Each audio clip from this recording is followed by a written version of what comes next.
વધુ એક heart fail ઉત્તર પ્રદેશનો યુવક સુરતના ગોડાઉનમાં મજૂરી કામ કરતા ઢળી પડ્યો હતો।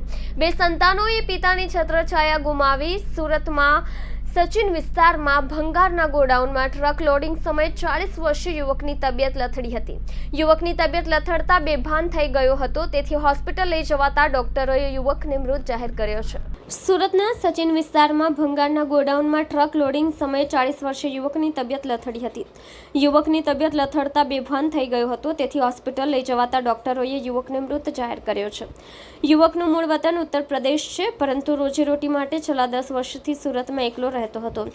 યુવકને 2 સંતાનો પણ છે। ઉત્તર પ્રદેશનો યુવક સુરતમાં રોજીરોટી કમાતો હતો।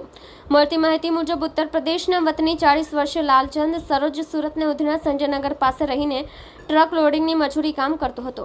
પરિવારમાં પત્ની અને 2 સંતાન છે, જે વતનમાં રહે છે।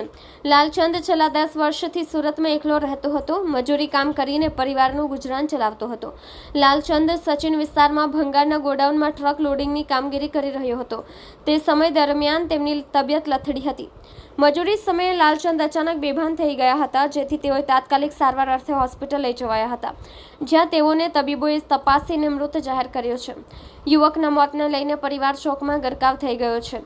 લાલચંદના મોતને લઈને 2 સંતાનોએ પિતાની છત્રછાયા ગુમાવી છે। આ સાથે પરિવારે આર્થિક સહારો ગુમાવ્યો હતો। હાલ તેઓના મૃતદેહને પોસ્ટમોર્ટમ અર્થે સિવિલ હોસ્પિટલમાં લાવવામાં આવ્યો હતો, જ્યાં હાર્ટ એટેકથી મોત થયું હોવાની હાલ આશંકા વ્યક્ત કરવામાં આવી રહી છે। तीरथ जिसकी डेथ हुई उसका नाम, उसकी उम्र कितनी है? ये 40 साल उम्र है नाम और क्या? नाम लालचंद है। उसके परिवार में कौन कौन है? एक 2 साल का लड़का है, एक 5 साल की लड़की है। वो यहाँ पे क्या काम करता था? यहाँ मजदूर काम करता था कंपनी में, भंगार में। क्या हुआ था? वो गाड़ी लोडिंग करता था और गाड़ी लोडिंग करने में वो उसी में मर गया कंपनी में। क्या हुआ क्या था?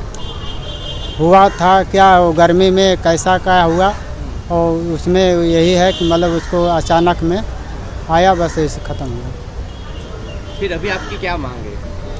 हमारा मांग यही है कि गरीब आदमी है, मजदूर आदमी है, तो कुछ मदद किया जाए। अभी उसके परिवार में कोई है जो कमाने वाला हो? कोई नहीं।